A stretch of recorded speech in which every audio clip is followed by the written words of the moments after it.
चालू करते हैं। हमने तर्क संग्रह में जो गुण थे उन गुणों का जो निरूपण है वह चल रहा था। रसनाग्राह्यो गुणो गंधा, यहाँ तक जो हमारा पाठ था वह हो चुका था। इसमें उन्होंने बताया था कि जो रसनेन्द्रिय के द्वारा ग्राह्य जो गुण होता है उसको हम बोलते हैं रस। वह 6 प्रकार का होता है। कौन कौन? तो मधुर, अम्ल, कटु, कषाय, तिक्त, भेद आदि 6 प्रकार को उन्होंने बताया था। और किस किस जो गुण होते हैं वह गुण किसी न किसी द्रव्य के आश्रित होकर ही रहते हैं। तो उन्होंने बताया था कि यह गुण किस द्रव्य के आश्रित होकर रहता है, तो पृथ्वी, जल, तेज, व्यक्ति ही, इन 3 द्रव्यों के आश्रित होकर यह गुण रहता है। तत्व पृथिव्याम, फिर उन्होंने बताया था कि जो पृथ्वी है मिलता है और जल में क्या मिलता है। जल में क्या है? केवल मीठा ही है। और पृथ्वी में 6 प्रकार के गुण। इसके बाद रूप, रस, यह 2 हो गए। इसके बाद जो तीसरा गुण आता है वह गंध आता है। गंध किसके द्वारा ग्रहण किया जाता है? तो गंध को बता रहे हैं कि घ्राण ग्राह्यो गुणो गंधः, जो घ्राण इंद्रिय है उसके द्वारा जो ग्राह्य होता है और उसमें वो गुण वाला होता है, अर्थात तो चतुर्विंशति गुणों में उसका पाठ होता है, वह गंध का लक्षण होता है। गंध का लक्षण उन्होंने क्या किया कि घ्राण इंद्रिय के द्वारा ग्राह्य हो और क्या हो? गुणत्व वाला हो, गुण वाला हो, उसी को हम क्या कहते हैं? गंध कहते हैं। आपको बताए थे कि यह जो गुण है यह गुण किस लिए दिया गया था? कि यह गुण जो दिया गया है यह जो गुणत्व जाति है, जो गुणत्व जाति है उस गुणत्व जाति में अतिव्याप्ति जो दोष है उस दोष को हटाने के लिए क्या दिया गया था? यह गुण पद दिया गया था। इसकी हम लोगों ने कल चर्चा कर लिया था। अब वह जो गंध होता है वह गंध 2 प्रकार का होता है। एक गंध आपको बताए थे कि गंध केवल 2 ही होता है। साधुविधा, वह 2 प्रकार का होता है। कौन कौन? तो उसके लिए बता रहे हैं कि सुरभि, असुरभिश्चा। सुरभि अर्थात जो सुगंध वाला, असुरभि अर्थात जिसमें सुगंध ना हो, दुर्गंध हो, उसको हम क्या बोलते हैं? असुरभि बोलते हैं। गंध कहाँ रहता है? एक ध्यान दीजिएगा, गंध विशेष गुण है, केवल एक ही द्रव्य में मिलता है। गंध कहाँ रहेगा? तो केवल पृथ्वी में ही गंध रहता है। पृथ्वी मात्र में गंध रहता है, पृथ्वी से अतिरिक्त अन्यत्र कहीं गंध नहीं रहता। इसलिए आप जब पृथ्वी का लक्षण देखे होंगे, जब पृथ्वी का लक्षण किया गया था उस समय क्या किया गया था? गंधवत्वम पृथिव्या लक्षणम। ये लक्षण क्यों किया गया था? क्योंकि जो गंध है वह गंध पृथ्वी के अतिरिक्त अन्यत्र कहीं भी नहीं रहती। यदि क्वेश्चन पूछे कि गंध कहाँ रहता है, तो गंध किन किन द्रव्यों में गंध पाया जाता है? तो गंध केवल पृथ्वी में ही पाया जाता है, अन्यत्र कहीं पर भी गंध नहीं मिलता है। इसके बाद रूप, रस, गंध, स्पर्श। अगला जो गुण है वह गुण है स्पर्श गुण। उसको क्या कहते हैं? त्वग इंद्रिय मात्र ग्राह्य गुणो स्पर्श। जो त्वक इंद्रिय, त्वक आप जानते हैं, त्वक के लिए बताया था कि जो त्वक है वह शरीर, सर्व शरीरवर्ती। ये आपने जब वो पढ़ा था वायु के लक्षण में, तो प्राण के अंतर संचारी को वायु कहते हैं, और जो त्वक इंद्रिय होती है वह सर्व शरीर वर्ती, अर्थात वो सभी पूरे शरीर में विद्यमान रहती है, और उसके द्वारा जो ग्रहण किया जाता है, त्वक इंद्रिय के द्वारा ग्राह्य, और उसमें क्या होना चाहिए, वह गुण में पड़ा होना चाहिए। वह लक्षण होता है, किसका लक्षण होता है, तो जो स्पर्श गुण है उसका लक्षण होता है। इसका लक्षण क्या बना, त्वग इंद्रिय ग्राह्यत्व सति गुणत्वम। आप सामान्यता ये भी कह सकते हैं कि त्वग इंद्रिय, यहाँ पर देखिए एक और दिया कि त्वग इंद्रिय मात्र ग्राह्य गुण, जो त्वग इंद्रिय मात्र से ग्रहण किया जाता है। यहाँ पे मात्र पद क्यों दिया, पुनः एक जगह और मात्र पद दिया था कि चक्षु मात्र ग्राह्यो गुण स्पर्श, चक्षु मात्र से जो ग्रहण किया जाता है उसको स्पर्श बोलते हैं, तो वहां पर मात्र पद दिया था, यहाँ पर भी ये मात्र पद दिया है। इस मात्र पद का प्रयोजन क्या है, आप लोग बताइए कि वहां जो चक्षु मात्र में जो मात्र पद दिया गया था, वो मात्र पद किस लिए दिया गया, अगर वो आप बता ले गए, वो आपको ध्यान होगा, तो ये वाला भी यहाँ पर भी वही स्थिति है। बोलिए, चक्षुर मात्र ग्राह्यो गुणो रूपम में मात्र पद क्यों दिया गया था? को रोकने के लिए वहां भी दिया गया था और यहाँ भी, क्योंकि उसका त्वक से भी स्पर्श करके संख्या को पढ़ा जा सकता है और चक्षु से भी। अच्छा, ये जो मात्र होता है, मात्र जो पद है ये, इस मात्र पद का वहां पे हमने अर्थ क्या किया था?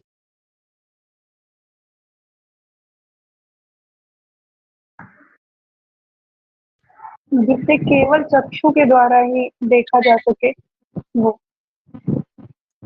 नहीं, मात्र पद का अर्थ किए थे ना वहां पे कि मात्र मतलब क्या होता है, मात्र पद से क्या लिया जाएगा, किसी को याद है?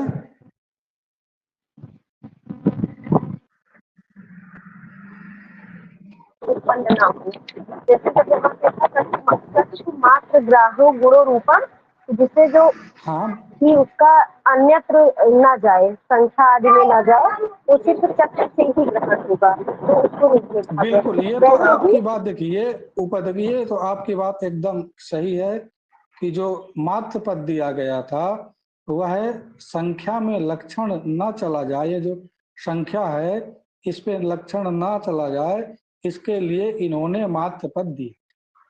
ये जो मात्र पद है इसका अर्थ होता है कि जिस इंद्रिय से, जैसे चक्षु इंद्रिय है, जिस इंद्रिय से ग्रहण होता है, जिस इंद्रिय से ग्रहण होता है,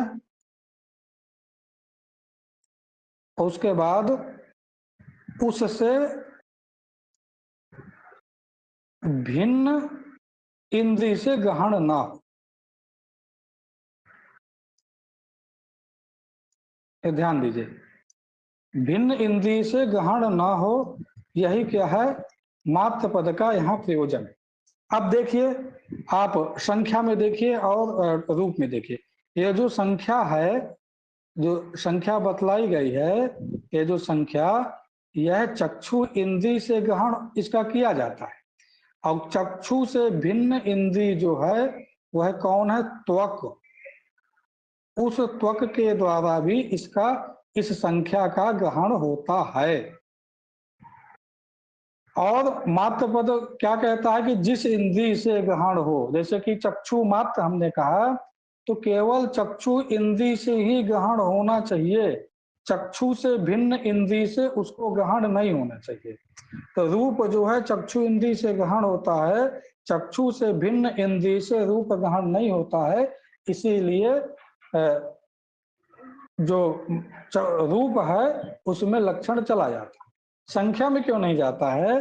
संख्या में इसलिए नहीं जाता है कि संख्या चक्षु इंद्रिय से ग्रहण होती है, लेकिन मात्र पद दे देने से चक्षु से भिन्न इंद्रिय जो त्वक इंद्रिय है उससे भी उसका ग्रहण हो जाता है, इसलिए मात्र पद से संख्या हट जाती है, संख्या की व्यावृत्ति हो जाती है, इसलिए वहां संख्या नहीं ली जाती।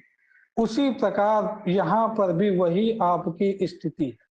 यहाँ पे क्या स्थिति है, मात्र पद जब हमने दे दिया तो मात्र पद दे देने से क्या हुआ कि त्वक मात्र इंद्रिय से ग्रहण। कैसे ग्रहण हो, त्वक से, त्वक से अतिरिक्त किसी इंद्रिय से ग्रहण ना हो। और जो यहाँ संख्या है, जो आप संख्या है वह त्वक से भी ग्रहण होती है और चक्षु से भी ग्रहण होती है, तो द्विइंद्रिय ग्राही गुण है। अतः यहाँ पर संख्या में लक्षण ना चला जाए उसके लिए इन्होंने मात्र पद दिया। आपको ज्यादा यदि विस्तृत नहीं समझ में आता तो आप इतना केवल लिख लीजिए वहां पर कि लक्षण में जो मात्र पद दिया गया है वह मात्र पद संख्या जो गुण है उसके व्यावृत्ति करने के लिए, उसको हटाने के लिए मात्र पद यहाँ पर, और जो रूप के लक्षण में और त्वक के लक्षण में दोनों जगह मात्र पद संख्या में लक्षण न चला जाए इसके लिए दिया। चलिए, जो त्वक इंद्रिय मात्र से ग्राह्य गुण होता है उस गुण को हम क्या बोलते हैं, स्पर्श बोलते हैं। वह स्पर्श कितने प्रकार का होता है, सचत त्रिविधा, वह 3 प्रकार का होता है। 3 प्रकार का कौन कौन होता है तो उसके लिए बता दें, शीत, उष्ण, अनुष्ण, शीत भेदात। एक शीत होता है, ठंडा होता है, एक अनुष्ण अर्थात ना जो ठंडा हो और ना जो क्या हो, गर्म हो, अनुष्णा, और एक शीत, एक एकदम ठंडा स्पर्श होता है। इसके भेद से 3 प्रकार। देखिए हम देख लें, शीत, शीत आप जानते हैं,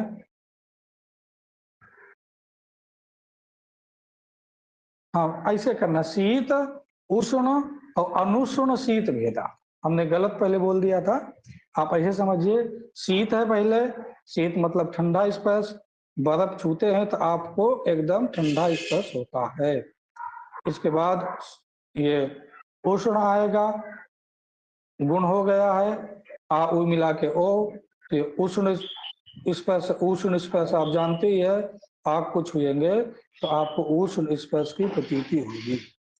और तीसरा वाला जो है अनुष्णा शीत, यह जल में, आप सामान्यतः जल का स्पर्श करेंगे तो न तो शीत होता है न तो उष्ण। ये इस प्रकार से यह 3 प्रकार का होता है। यह किन किन द्रव्यों में रहता है तो पृथ्वी में, आप में, तेज में, वायु में, 4 जगह रहता है। पृथ्वी, आप, तेज, वायु, व्यक्ति ही। पृथ्वी में रहेगा, आप में जल में रहेगा, तेज में रहेगा और वायु में रहेगा। इसमें कौन सा स्पर्श मिलता है उसको बता रहे हैं कि तत्व शीतो शीताम शीतो जले, जो शीत स्पर्श है किसमें रहता है, जल में रहता है। उष्ण तेजसी, उष्ण किसमें रहता है, तेज में रहता है। अनुष्ण शीत, पृथ्वी वायु यो हो, अनुष्ण शीत पृथ्वी और वायु में रहता है। हमने पहले अनुष्ण शीत जो है जल में बताए थे, वो जल में नहीं रहता है, वो पृथ्वी में रहता है और वायु में रहता है। पृथ्वी ना तो ठंडी होती है ना तो गर्म होती है, जल का संयोग होगा ठंडी हो जाएगी, तेज का संयोग होगा गर्म हो जाएगी। वायु की भी यही स्थिति है, वायु में जब तेज का संयोग होता है तो वायु गर्म होती है, और जब तेज का संयोग अर्थात जब जल का संयोग होता है तो वायु ठंडी हो जाती है। तो ये स्पर्श का लक्षण हो गया। त्वग इंद्रिय से, त्वग इंद्रिय मात्र से जिसका ज्ञान होता है उसको हम क्या बोलते हैं, स्पर्श बोलते हैं। वह स्पर्श 3 प्रकार का होता है,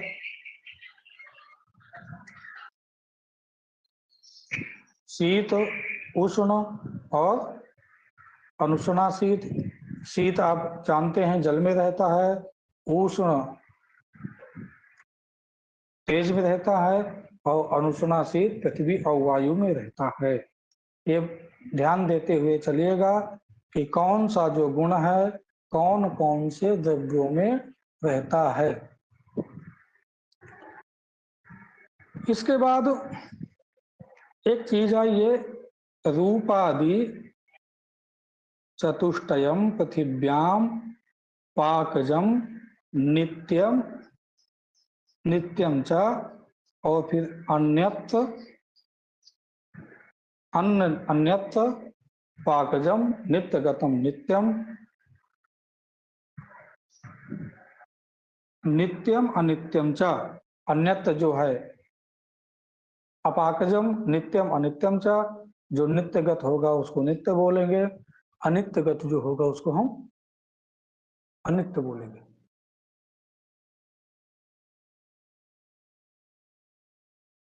देखिए, सबसे पहले हम ये जानते हैं कि पाकज होता क्या है। पाकज यदि जान जाएंगे तो जो लिखा है वो सब चीजें आराम से समझ जाएंगे। हमको सबसे पहले जानना है पाकज। ये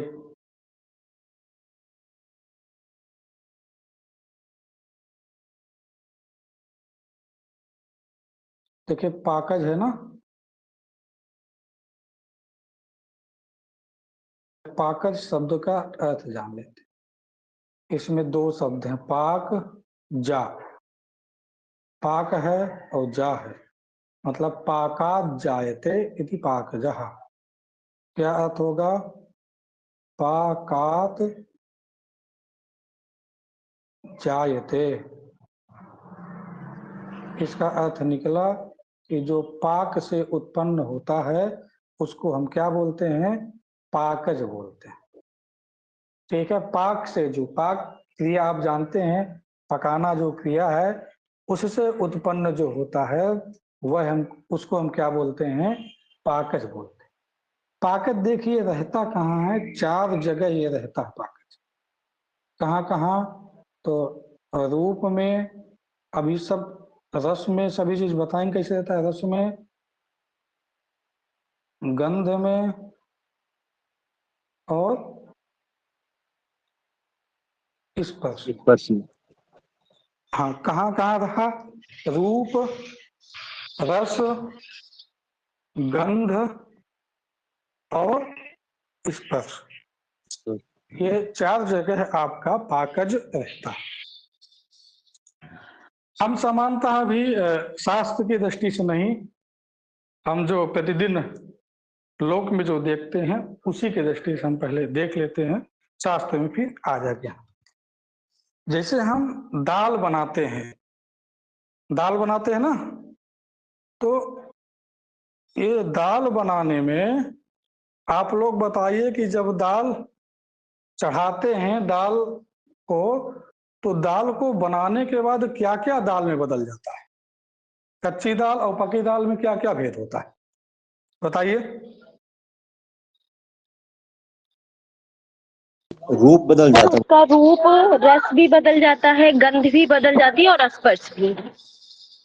बहुत बढ़िया। देखिए रूप बदलता है ना, आप तो सबने देखा होगा, उसका खाने में रस भी बदलता है, और जब पक जाती तो उसकी गंध भी बदल जाती है, और स्पर्श भी उसका बदलता है। पहले कठिन स्पर्श होता है, बाद में मृदु स्पर्श हो जाता है। ये जब पाकज क्रियाएं होती हैं तो ये चारों चीजें बदल जाती है। रूप भी बदलता है, रस भी बदलता है, गंध भी बदलता है, और स्पर्श भी बदल जाता है। यही यहाँ पर पाकज में होता है। रूपादि चतुष्टयम, रूप रस गंध स्पर्श, पृथिव्याम पाकजम अनित्यम चा। पृथ्वी में जो पाकज होता है वो क्या होता है? अनित्य होता है, हमेशा पाकज बना नहीं। आप पाकज समझ गए? पाकज मतलब, पाक मतलब पकाना। वो पकेगा कैसे? पकाने के लिए हमको क्या करना पड़ेगा? आप ऐसे, हम मान लीजिए ये दाल जो है, इस दाल को किसी पात्र में डाल के जमीन में रख दें, पक जाएगा कि नहीं पकेगा ये? बताइए। जमीन में रखने से जी सर। नहीं पकाएगी, नहीं पकेगा, पक जाएगा जमीन में रखने से? नहीं सर, जमीन पे हमको नहीं कहाँ पकेगा, नहीं पकेगा। आग पे रखिए। कहाँ पर, फिर कहाँ रखने में पकेगा? आग पे। आग पे।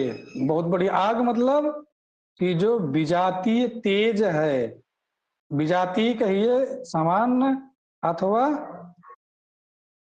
तेज कहिए तेज, यानी कि जब हम तेज के साथ संयोग करेंगे तब हमारा क्या उत्पन्न होगा? पाकज उत्पन्न होगा। हमको पाकज क्रिया करने के लिए तेज का संयोग निश्चित रखना है। बिना तेज के संयोग के बिना पाकज क्रिया नहीं होती है। हमारे देखिए उदर में भी पाकज क्रिया होती है, पचता है कि नहीं पचता? बताइए। जी पकता है, जठराग्नि। जी तो वहां भी एक तेज है, जठराग्नि वहां विद्यमान है, इसलिए वहां पर भी पकता है। पाकज समझ में आ गया आप लोगों को? बोलिए, जी पाकज सर। समझ में आया कि नहीं आया? जी जी। चलिए, अब देखिए, अब जो लिखा है उसको हम पढ़ लेते हैं। हमको पहले पाकज समझाना था, पाकज आप लोग समझ गए। अब जो लिखा गया है उसको पढ़ लेंगे, बहुत आसानी से समझ आ जाएगा। देखिए लिखा है रूपादि चतुष्टयम। आप जानते हैं रूप, रस, गंध, स्पर्श, ये चतुष्टय है पृथिव्याम, ये पृथ्वी में, ठीक है। पाकजम अनित्यम, जो पाकज होता है वह क्या होता है? अनित्य होता है। अनित्य इसलिए होता है क्योंकि परमाणु में हम पाकज उत्पन्न नहीं कर पाएंगे। पृथ्वी दो प्रकार की बताई थी, एक कार्य रूप पृथ्वी बताई थी और एक नित्य। तो जो भी वो किसमें करेंगे? जो कार्य रूप पृथ्वी होगी उसमें करेंगे, वह अनित्य ही होती है। तो और पाकज कहाँ उत्पन्न होगा? रूप, रस, गंध, स्पर्श, यहाँ उत्पन्न होगा। अन्यत्र क्या है? अन्यत्र अर्थात जो जलादि हैं उसमें अन्यत्र अपाकजम, उसमें पाकज नहीं होता। जल में कोई पाकज होगा कि नहीं होगा? जल को आप यदि गर्म करेंगे तो दिखेगा कि नहीं दिखेगा कुछ? हेलो, जी सर। बोलिए, जल में पाकज होगा कि नहीं होगा, ये बताइए। जी सर। पाकज होता है। सर जब जल को गर्म अब करेंगे जल, तो होता तो है। तो क्या होता है? जल को गर्म करने से जल कड़ू हो जाता है कि क्या होता है? कि जल को छूने में गर्म लगेगा, उसमें अग्नि आ जाती है, तेज आ जाता है। और क्या होता है? जल सर में बस देखिए पाकज क्रिया नहीं होती है। सिर्फ उसमें तो ध्यान स्पर्श दीजिएगा, बदलता है बस सर। स्पर्श वो शीत स्पर्श, वो उष्ण स्पर्श होता है, वह अग्नि के संयोग से स्पर्शता आ जाती है। पाकज क्रिया नहीं होती है। पाकज क्रिया के लिए हमको रूप, रस, गंध, स्पर्श कोई एक चीज बदलना चाहिए। अब देखिए, नित्यम, नित्यगतम नित्यम, अनित्यगतम अनित्यम। नित्य में यदि पाकज होगा तो नित्य होगा, अनित्य में पाकज होगा अनित्य होगा। एक चीज और समझ लीजिए आप पाकज में,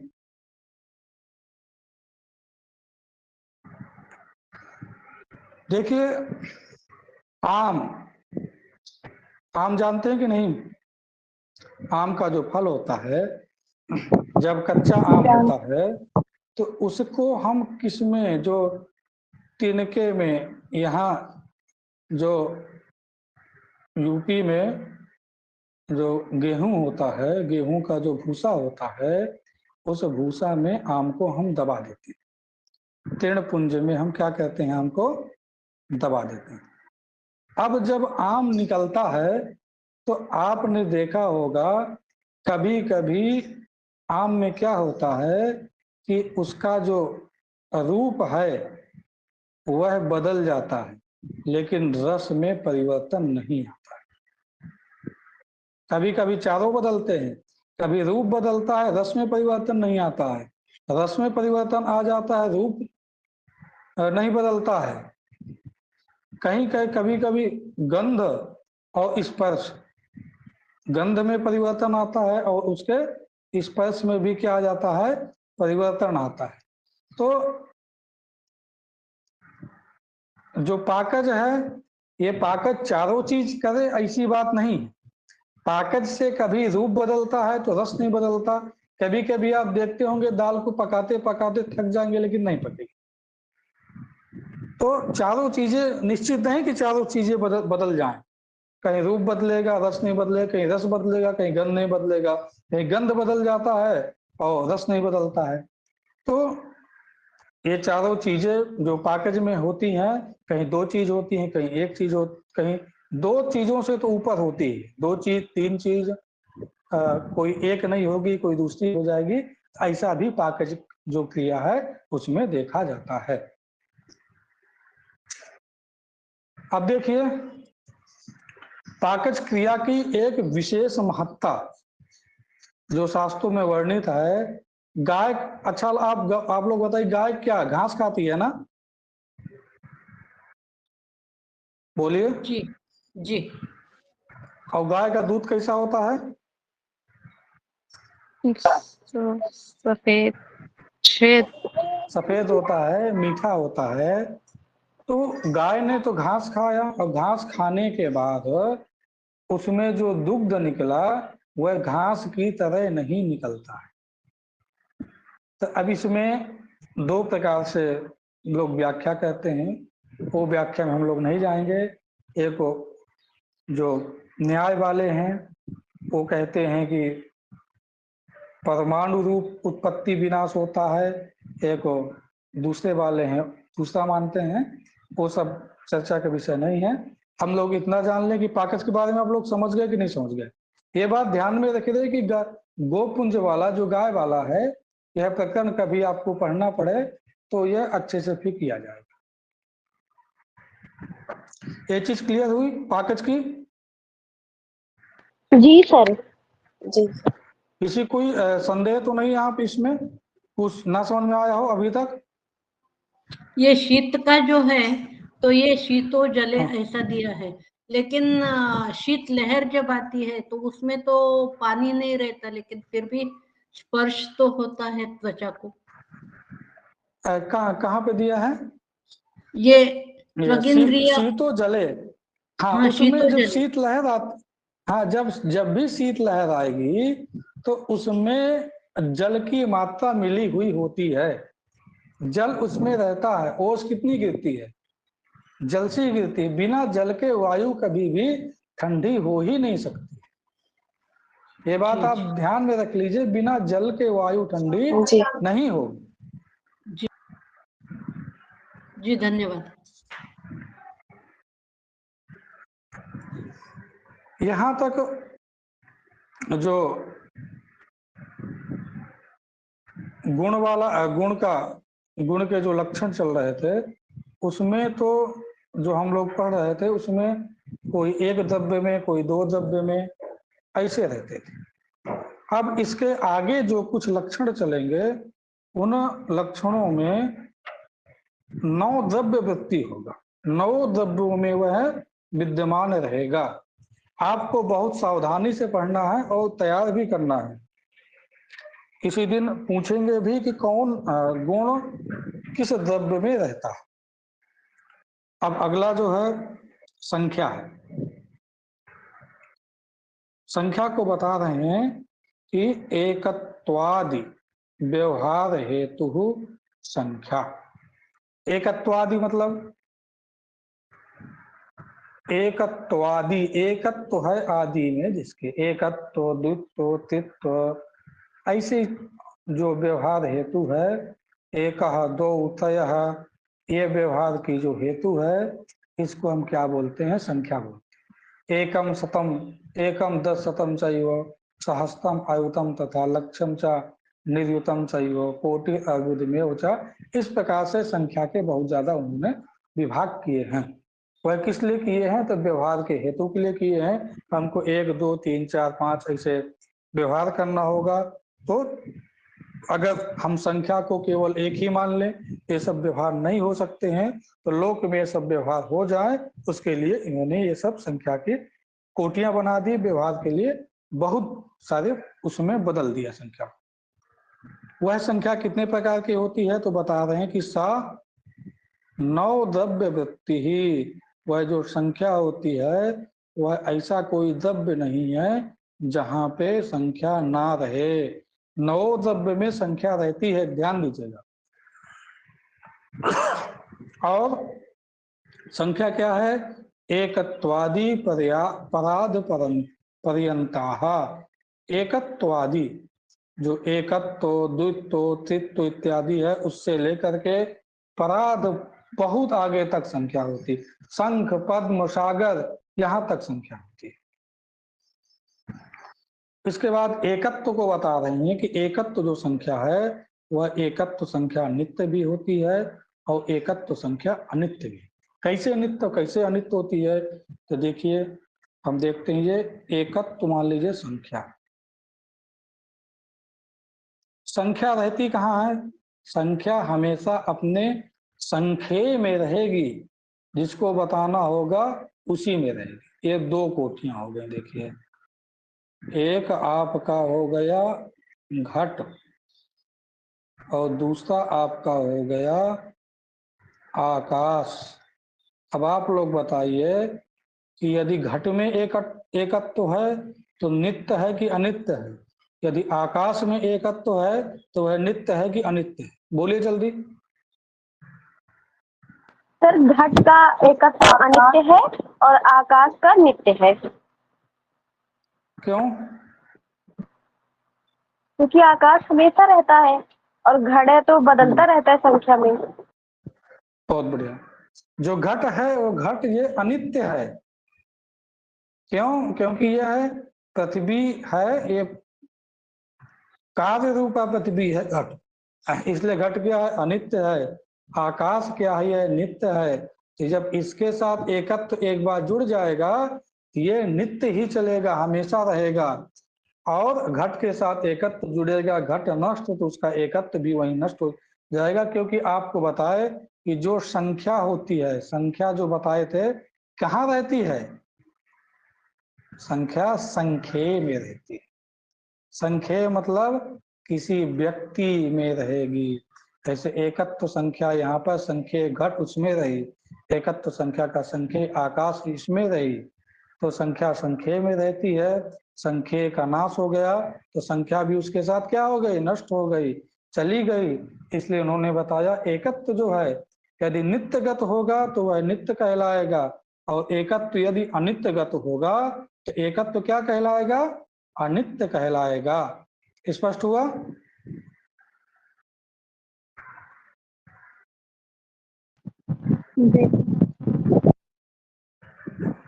द्वित्वादिकम तो सर्वत्र अनित्यम एवं, द्वित्वादिक सर्वत्र क्या है, अनित्य ही है, ये कभी भी नित्य नहीं रह सकते, क्योंकि जो एक होगा वही नित्य होगा।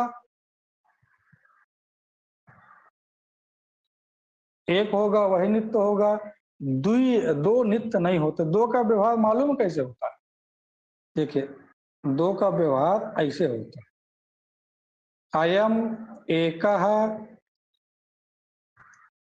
अयम एकः इमौ द्वौ, ऐसे व्यवहार। एक एक करके दो का व्यवहार होता है, एक एक जब जोड़ेंगे तो दो का व्यवहार होगा। तो जो नित्य बताए गए हैं तो एक एक ही नित्य है, दो कहीं नित्य है ही नहीं, इसलिए ये दो क्या होता है, हमेशा अनित्य ही रहता है, कभी भी नित्य नहीं होता है।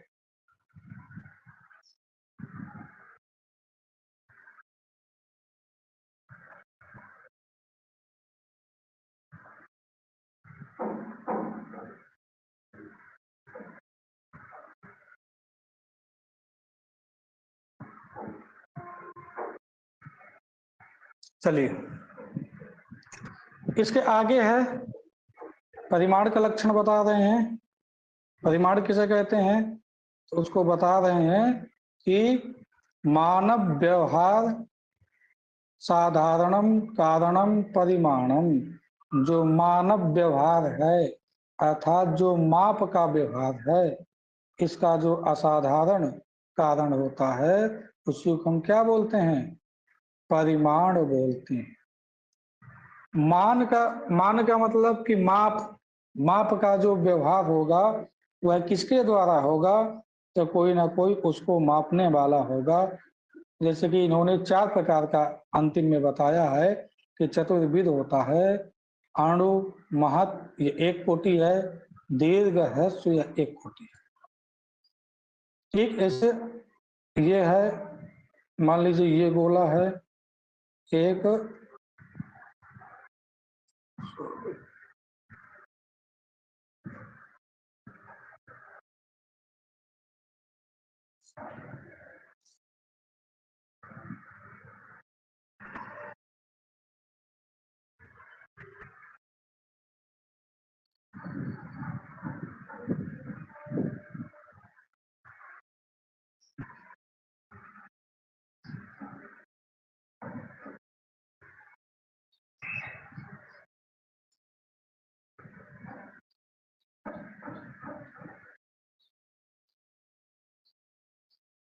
चलिए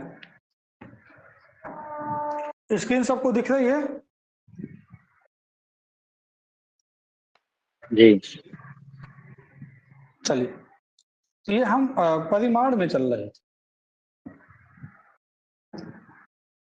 देखिए यहाँ देखिए, एक मान लीजिए ये है, ठीक है, और एक ये है। इसमें बताइए कि इन दोनों में से कौन बड़ा है? साफ दिख रहा होगा कि ये वाला बड़ा है और ये वाला क्या है? छोटा है। ये बड़ा है, ये छोटा है। इसी के मान का जो व्यवहार, छोटे बड़े का व्यवहार और दीर्घ और ह्रस्व का व्यवहार, ऐसा जो व्यवहार कहते हैं उसी को हम क्या बोलते हैं? परिमाण बोलते हैं। उसी के व्यवहार के लिए क्या किया गया है? यह परिमाण बनाया गया और सभी जगह है। 9 द्रव्य वृत्ति है और वह 4 प्रकार का होता है, अणु, महत और दीर्घ और ह्रस्व। अच्छा, 9 द्रव्यों में परिमाप रहता है। यदि आपको कोई कहेगा कि आकाश में आप कैसे घटाएंगे? आकाश में परिमाप है। आकाश में कौन सा परिमाप है? फिर जो शब्द का माप है उसको, ध्वनि शब्द वाला। का माप नहीं, नहीं देखिए हम बता रहे हैं, बहुत आसान। देखिए ये मान लीजिए हम एक ये आकाश है। आकाश, किसी ने पूछा कि जो घट है, घड़ा है, इसकी अपेक्षा आकाश कैसा है? कौन से परिमाप वाला है? महत। महत परिमाप वाला है, दीर्घ परिमाप वाला है। आकाश में भी परिमाप आ जाएगा ना। आकाश एक है, विभु है, व्यापक है, लेकिन जब हम अन्य द्रव्यों से तुलना करेंगे कभी तो क्या होगा? आकाश में भी हमको परिमाप लाना पड़ेगा, परिमाप आकाश में भी आएगा। इसलिए उन्होंने यहाँ पे स्पष्ट उल्लेख किया है कि सा 9 द्रव्य वृत्ति ही, वह 9 द्रव्यों में रहता है। ध्यान दीजिएगा, सभी में रहता है।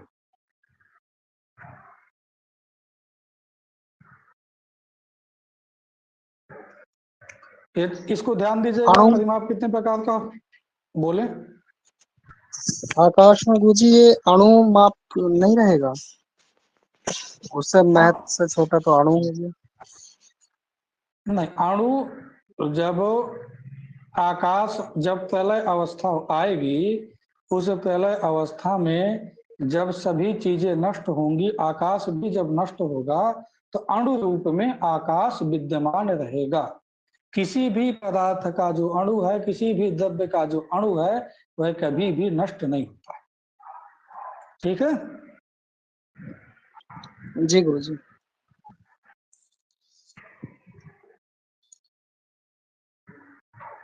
आज यहीं तक रखते हैं। यदि यहाँ तक किसी को कुछ पूछना हो तो आप पूछ सकते हैं।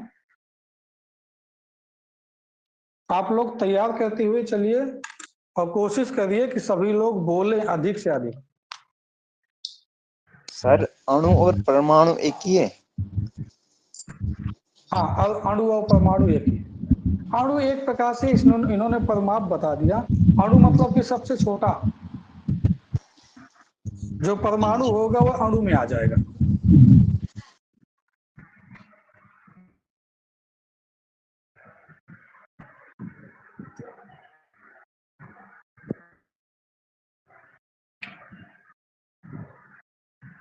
आज पाठ यहीं पे समाप्त किया जाए।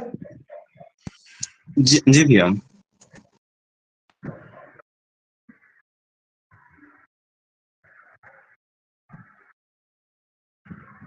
अगला